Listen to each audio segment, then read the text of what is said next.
The shadow came first. 40,000 people on New Caledonia looked up from their work as darkness spread across the red desert. The twin suns vanished behind shapes that should not exist. Black ships, hundreds of them, hung in the sky like a death sentence written in metal. Daniel Rowe dropped his coffee mug.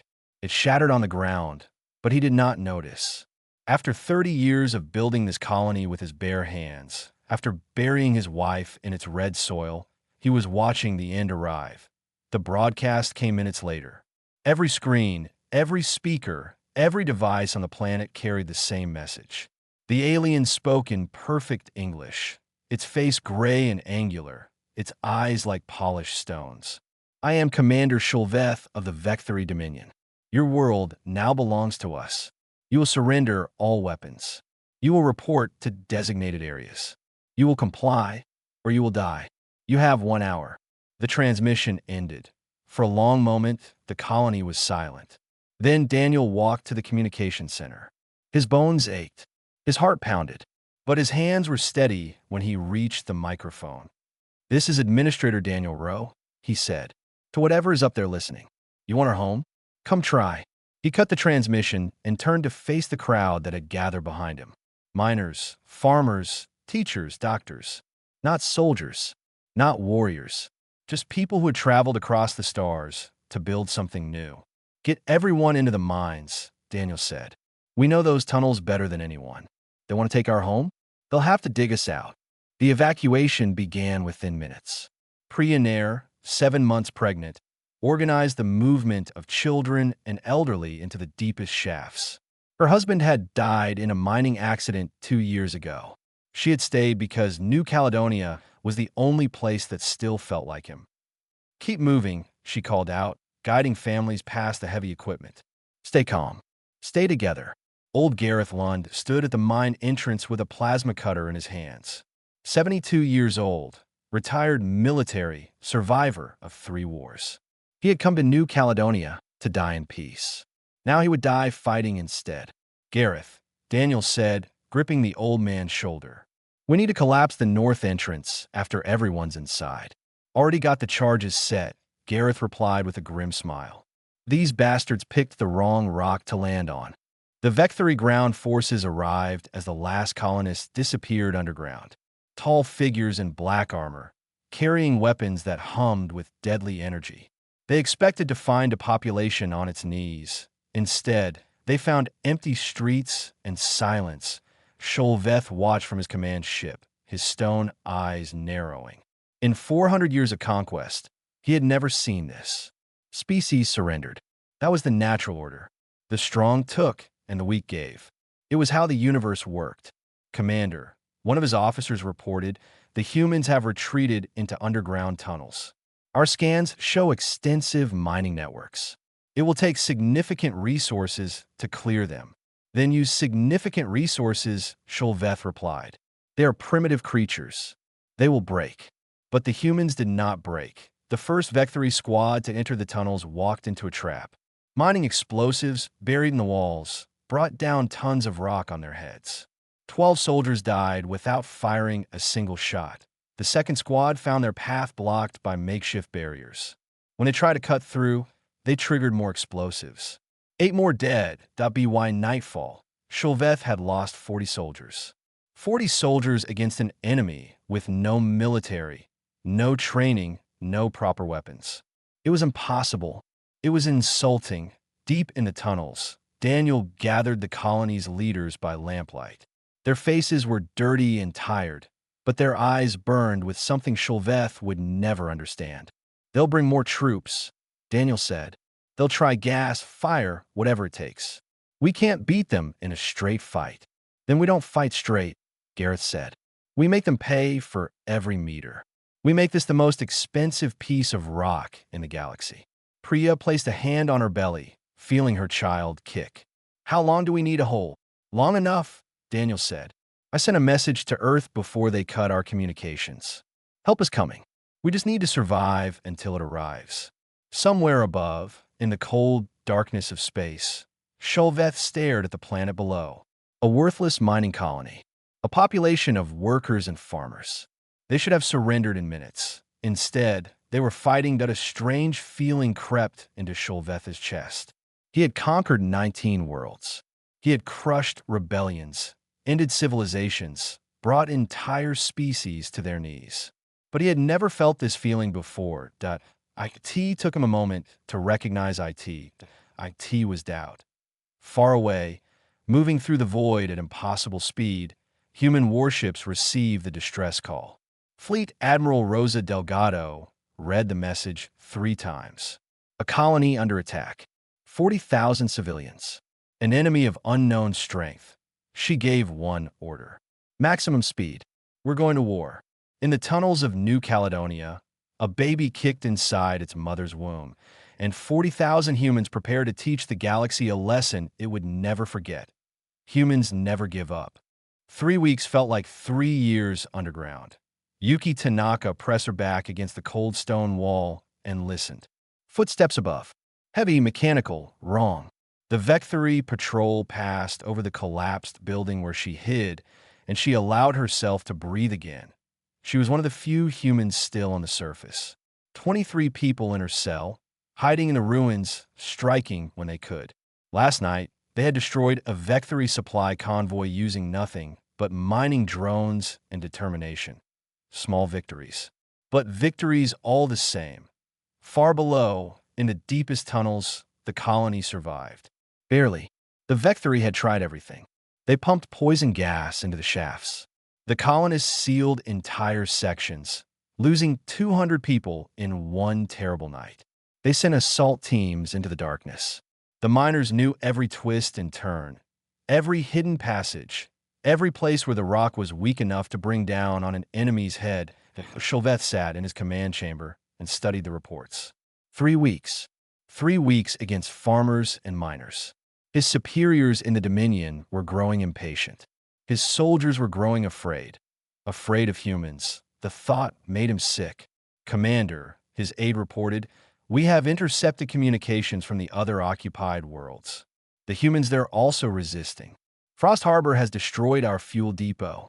Port Avalon has organized an underground network. Shulveth closed his eyes. 3 colonies. 3 pockets of resistance. In 4 centuries of conquest, the Dominion had never faced anything like this. What do these creatures have, he whispered, that makes them fight when fighting is pointless? In the tunnels, Brother Francis worked by candlelight. The old chaplain had not slept in days. There were too many wounded, too many sick, too many dying. His medical supplies were almost gone. His faith was being tested every hour, but he kept working. That was all he could do. Priya found him wrapping bandages around a child's burned arm. She sat beside him, her swollen belly making movement difficult. How are you holding up, Father? I'm not sure anymore, he admitted. I used to think I understood suffering. Now I realize I knew nothing. You're keeping people alive. Some of them. He looked at her with tired eyes. Your baby will be born soon. This is no place for a birth. Priya smiled sadly. This is the only place we have. Above ground, Gareth Lund gathered his team. 12 volunteers. Average age, 54. Not one of them had combat training. All of them knew they were going to die. The Vectory have a communications array on the eastern ridge, Gareth explained. If we destroy it, they lose contact with their fleet for hours. Maybe days. That might be long enough for our signal to reach Earth. It's suicide, one of the volunteers said. Yes, Gareth agreed. But it's useful suicide. Anyone who wants to back out, now is the time. Nobody moved. They left at midnight, crawling through drainage tunnels that the Vectory had not discovered. The array was guarded by 30 soldiers. Garrett's team had homemade explosives and farming tools. They never expected to survive. They just expected to win. The attack was brutal and short. Garrett's people came out of the darkness like ghosts, planting charges, cutting cables, fighting with desperate fury. The Vectory soldiers, trained for conventional warfare, could not adapt to enemies who did not fear death. Gareth reached the main transmitter with a bomb in his hands and 3 bullets in his chest. He looked up at the alien machinery and smiled. This is Gareth Lund, calling all human colonies, he said into his radio. They bleed. They die. They could be beaten. Never give up. He pressed the detonator. The explosion lit up the night sky. In the tunnels, the colonists felt the ground shake and knew that something important had happened. In his command ship, Shulveth watched his communications go dark and felt the doubt in his chest grow stronger. That same night, Priya went into labor. The timing was terrible. A tunnel section had collapsed during a Vecthory attack, trapping her with Brother Francis and a dozen others. There was no medical equipment, no clean water, no light except a single flashlight with dying batteries. "I can't do this," Priya gasped between contractions. "Yes, you can," Brother Francis said firmly. "Women have been doing this for millions of years. You are stronger than you know." Hours passed. Pain came in waves. Priya screamed into the darkness, and somewhere above, aliens who had conquered 200 worlds wondered why these humans would not break. The baby came just before dawn. A girl, small and perfect, crying her first breath into the cold tunnel air. That cry echoed through the passages. Colonists stopped what they were doing and listened. In that sound, they heard something that Shulveth would never understand. Hope. "What will you name her?" Brother Francis asked, placing the infant in Priya's arms. Priya looked at her daughter's face, red and wrinkled and beautiful. She thought of her dead husband. She thought of the friends she had lost. She thought of the world above, burning under alien occupation. "Hope," she said. "Her name is Hope." In his command ship, Shulveth received a report that made his blood run cold. Human military vessels had been detected entering the sector. A relief fleet coming to rescue the colonies thought he dismissed the threat. The Dominion had crushed every military force it had ever faced. These humans would be no different, but deep in his chest, the doubt remained, and it was growing. The argument had been going on for 6 hours. Rosa Delgado stood before the Colonial Council, her uniform crisp, her face carved from stone. Behind her, a holographic display showed 3 worlds burning under alien occupation. In front of her, politicians talked about acceptable losses. "Admiral, you must understand the practical concerns," Counselor Brandt said smoothly. "Those colonies are far from Earth. The enemy fleet is massive. We should negotiate, find a peaceful solution." "A peaceful solution," Rosa repeated, her voice flat. "They invaded our worlds. They killed our people. They put 40,000 civilians under siege. What peace do you imagine they will offer? Perhaps territorial concessions. Perhaps trade agreements. Surely nothing." Rosa stepped forward, and something in her eyes made Brant shrink back in his chair.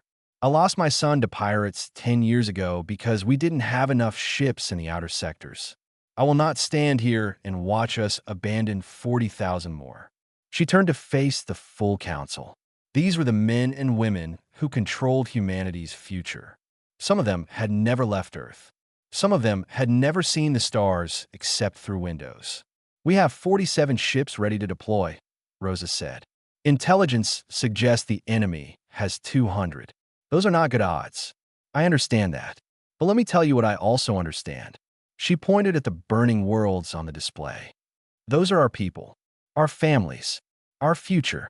If we abandon them now, what message do we send? That humanity only protects the easy targets? That we only fight wars we know we can win?" The chamber was silent.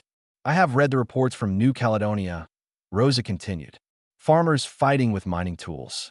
Teachers building bombs. A 72-year-old man dying to destroy a communications array. They are holding the line with nothing but courage and stubbornness. And you want me to tell them that Earth decided they were not worth saving?" She shook her head. "No, we don't abandon our people. Not now. Not ever. If you want to negotiate with these aliens, you can do it after I bring our colonists home." The vote was closer than Rosa liked. But at pass point 3 days later, the fleet launched. 47 ships burning across the void, carrying the last hope of 3 worlds. Lieutenant Amir Hassan sat in the cockpit of his fighter, running system checks for the 100th time. 26 years old, youngest squadron leader in the fleet, terrified out of his mind. He had joined the military to protect people. Now he was flying toward a battle that mathematics said he should not survive. "Nervous?" his wingman asked over the radio. Terrified, Amir admitted. "Good. That means you're smart. Rosa studied the tactical displays in her command center, searching for any advantage. The Vecturi were strong, but they had a weakness. In 200 conquests, they had never faced an enemy that fought back effectively. Their tactics assumed surrender or quick defeat. They had never met humans. Admiral, her intelligence officer, reported, "We've analyzed the enemy fleet composition. They have a central command vessel. If we destroy it, their coordination suffers significantly." How significantly? Based on previous engagements, their smaller ships become almost passive without central direction. They're not trained for independent action. Rosa smiled for the first time in days. Then we know what we need to do. Give me the assault team commanders. On New Caledonia, Daniel Rowe received word that the fleet was coming. He gathered his people and told them to prepare. "When the attack begins, we hit them from below," he said. "Every charge we've saved, every weapon we've hidden, everything goes at once. We draw their ground forces into chaos while the fleet handles the ships above." "Can we win?" someone asked. Daniel thought about Gareth, dead on the ridge. He thought about the 200 people lost to poison gas. He thought about Priya's baby, crying in the darkness. "We can try," he said. "That's all anyone can do." Yuki Tanaka's surface team had found something important. Hidden in the wreckage of a crashed Vecturi shuttle, her engineers had recovered navigation data. The location of the command ship. "Get this to the fleet," she ordered. "Whatever it takes." They rigged a transmitter from salvage parts and broadcast the coordinates during a gap in enemy jamming. It was a one-shot chance. If the message did not get through, it was all for nothing. But the message got through. Rosa received the data with quiet satisfaction. Now she knew exactly where to strike. Now she had a plan. The fleet dropped out of hyperspace at the edge of a New Caledonia system. 200 Vecturi ships turned to face them. 47 human vessels, small against that terrible wall of black metal. Shulveth watched the human fleet arrive and laughed. Such a small force. Such a foolish gesture. They were brave, these humans, but bravery was not enough against the Dominion. Then he noticed something strange. The human ships were not slowing down. They were not taking defensive positions. They were not doing anything that military doctrine would suggest. They were accelerating. Directly toward his fleet. Directly toward him. What were they doing? Shulveth demanded.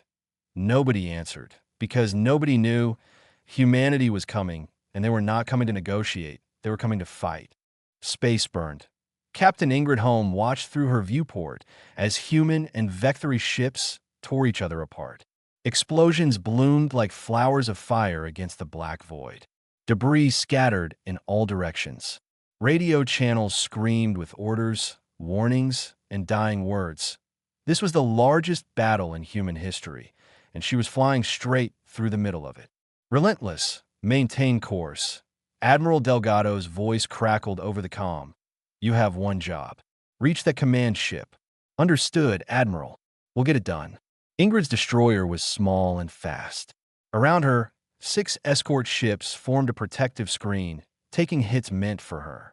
One by one, they died so she could keep moving. This was a plan. Rosa had called it swarm doctrine. No formations. No predictable patterns. Human ships moved like angry insects, striking and retreating, never staying still long enough to be targeted.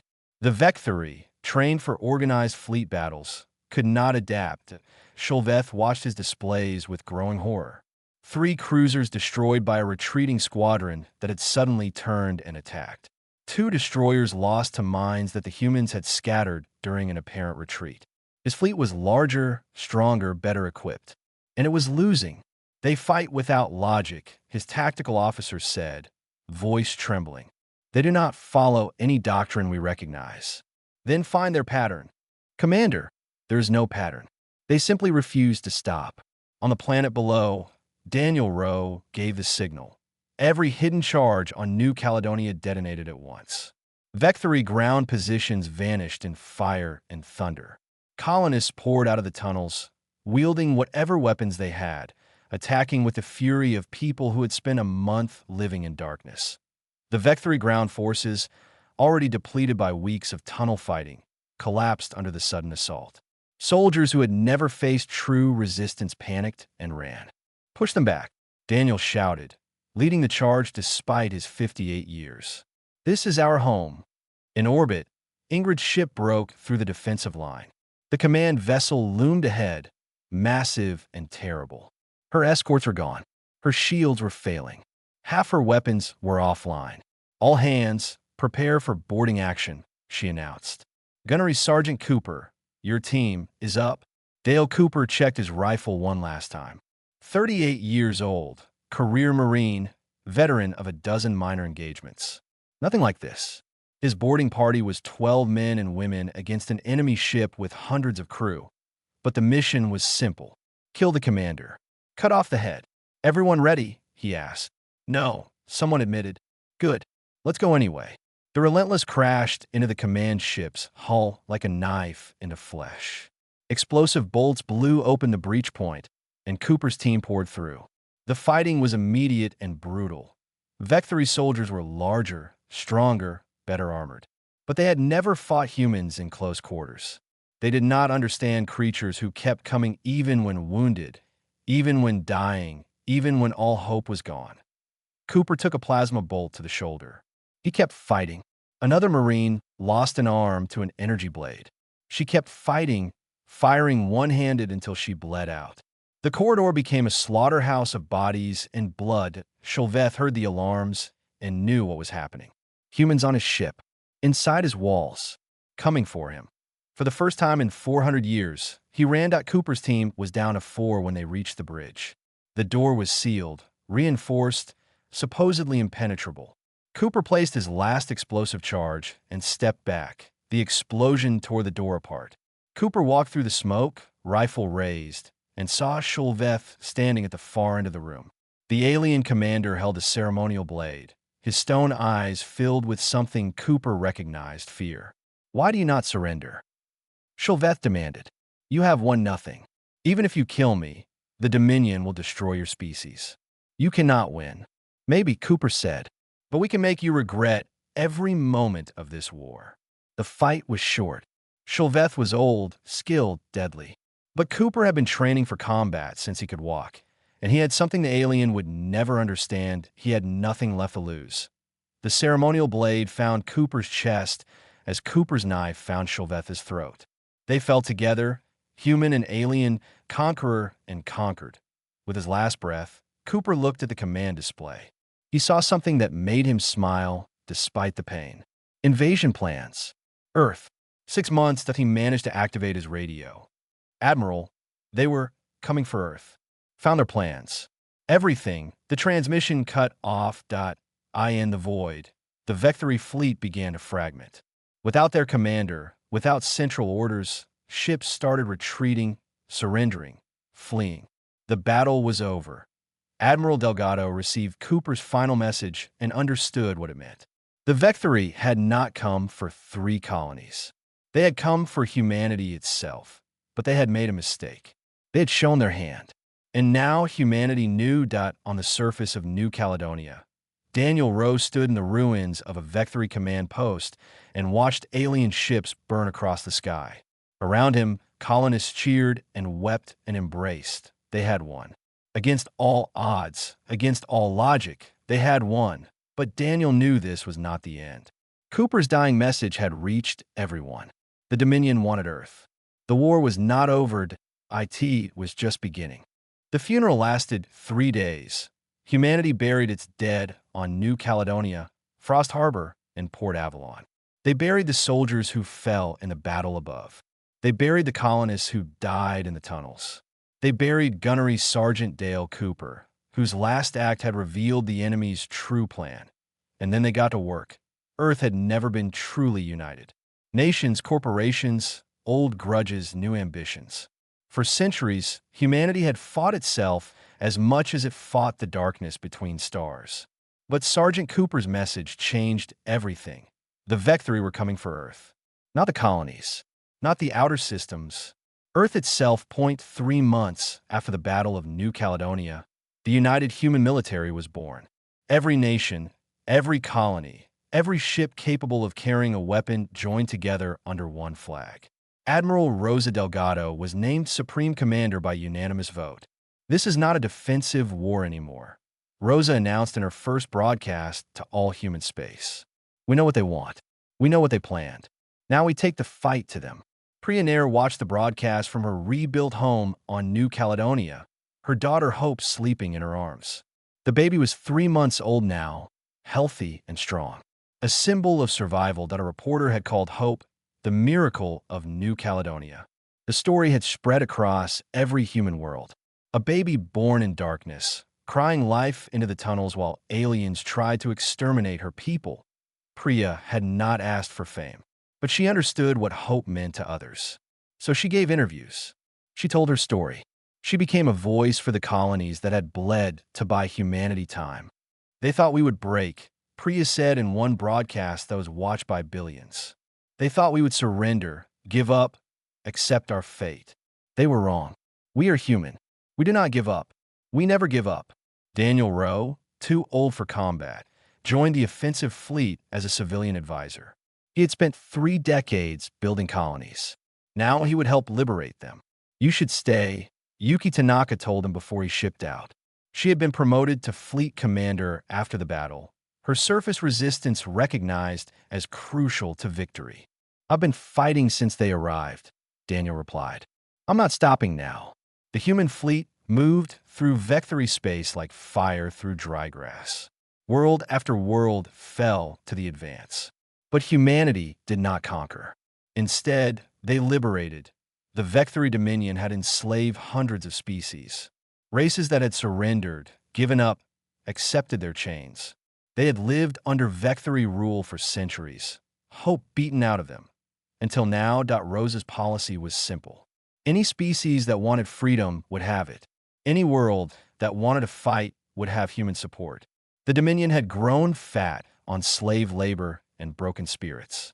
Now those slaves were watching humans win, and they were starting to remember something they had forgotten: how to resist. High Regent Moldoke, supreme ruler of the Vectory Dominion, received daily reports of disaster. Human fleets advancing, slave worlds revolting, military defeats in sectors that had been secure for centuries. How is this possible? He demanded of his advisors. We have conquered 200 worlds. No one has ever fought us and won. The humans are different, High Regent, one advisor said carefully. They do not follow the patterns of other species. They do not accept defeat. Even when they lose, they treat it as a delay rather than an end. Then we will teach them the meaning of true destruction.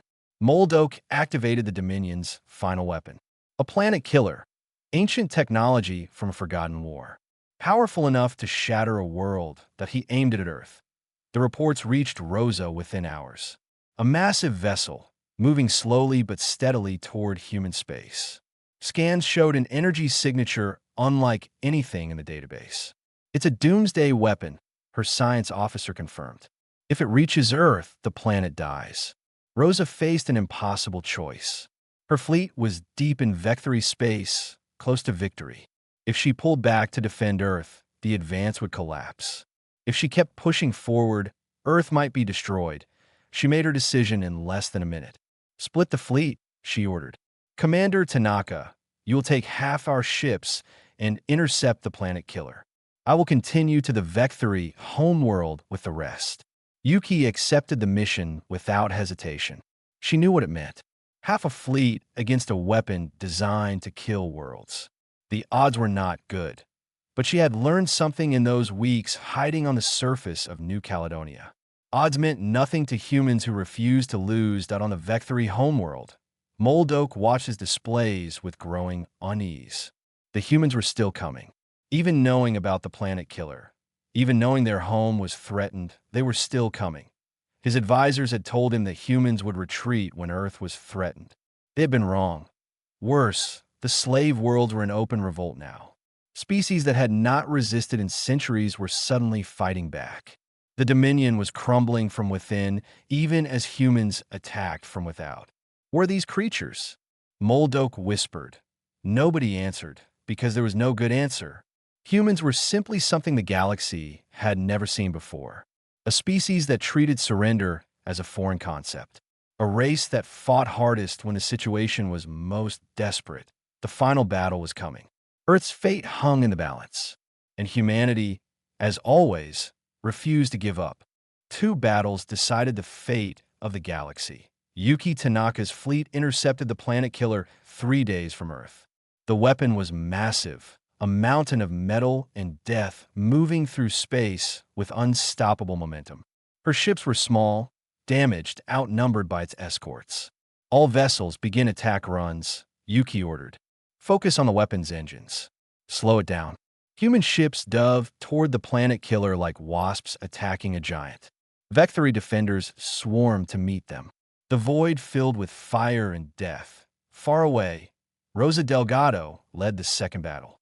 Her fleet had reached the Vecthory homeworld, joined by 7 species that had risen against their masters. Ships crewed by creatures who had been slaves for centuries now fought beside humans, learning what freedom tasted like. Combined fleet, commence assault, Rosa commanded. Today we end this. Moldok watched from his palace as enemy ships descended on his world. Below him, his own people rioted in the streets. The broadcast from human space had reached them. The stories of New Caledonia. The image of a baby named Hope, born in darkness. The message that resistance was possible. For the first time in centuries, Vecthory citizens were asking questions. Why did they conquer? What was it for? Why did other species have to suffer? Daniel Rose stood on the bridge of the flagship, watching the battle unfold. He was just an advisor, a colonist who had no business being here. But he had earned his place with blood and sacrifice. We're breaking through, the tactical officer reported. Ground forces are landing near the capital. Rosa nodded. Tell them to secure the palace. I want Moldok alive if possible. At Earth, Yuki's fleet was dying. Half her ships were gone. The planet killer kept coming, barely slowed. Its weapon was charging, preparing to fire. Admiral Tanaka, our weapons aren't strong enough, her second officer reported. Nothing we have can stop it in time. Yuki looked at her displays. Earth hung in the distance, blue and beautiful. 8 billion people, unaware that death was coming for them. Children playing in parks. Families eating dinner. Lives that would end in fire if she failed. She thought about Cooper, dying on an alien bridge to send a warning. She thought about Gareth, sacrificing himself to destroy a communications array. She thought about every human who had given everything so others could live. There's one thing that can stop it, she said quietly. Her officers understood. None of them argued. All crew, abandon ship, Yuki announced. Get to the escape pods. That's an order. Admiral, I said go. Someone needs to tell Earth what happened here. She waited until the last pod launched, then aimed her battered ship at the planet killer's core. Engines at maximum. No shields, no weapons, just mass and speed and determination. The impact was visible from Earth. A flash of light brighter than the sun, lasting only a moment. When it faded, the planet killer was debris, scattered across 1,000,000 kilometers of space. Yuki Tanaka was gone. Down on the Vecthory homeworld, human soldiers stormed the palace. Moldoka's guards fled or surrendered. The High Regent himself was found in his throne room, alone, surrounded by the symbols of an empire that was crumbling around him. Rosa entered the chamber with Daniel at her side. She looked at the ancient ruler who had ordered the deaths of millions, the enslavement of billions, the destruction of worlds. It's over, she said. Moldok stared at her with eyes that held no understanding. Why? Why would you not simply surrender? Every other species did. You were outnumbered, outgunned. Fighting was pointless. Why? Rosa thought about how to answer. She thought about Earth, saved by a woman who flew her ship into a weapon of destruction. She thought about New Caledonia, held by farmers and miners against an empire. She thought about Hope, the baby born in darkness. Because we've been fighting for survival since we crawled out of the mud, she said. It's what we are. We don't give up. We don't surrender. We don't stop. Not ever. Moldok was silent for a long moment. Then he bowed his head. I believe you. The war ended that day.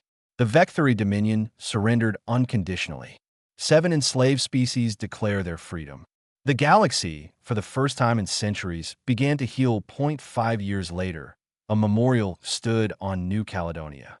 Every name of every person who died was carved into its walls. Yuki Tanaka, Gerrit Lund, Dale Cooper, thousands more. Priya brought hope to see it on the anniversary. The little girl was 5 now, curious and bright, too young to remember the tunnels where she was born. Who were they, Mama? Hope asked, looking at the names. Heroes, Priya said. People who fought so we could live. Daniel Rose sat on a bench nearby, watching the sunset paint the red desert gold. He was 64 now, tired in his bones, finally at peace. The colony was rebuilt. The mines were running again. Life continued. A shadow passed overhead. Priya looked up and saw a Vec-3 diplomatic vessel descending toward the spaceport.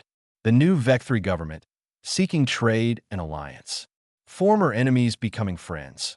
Hope ran toward the landing area, excited to see the alien ship. Priya watched her go, tears in her eyes, in the distance. She could hear children laughing. Human children and alien children, playing together in the square where battles once raged. The fire that burned in humanity had not destroyed the galaxy. IT had lit the way to something better.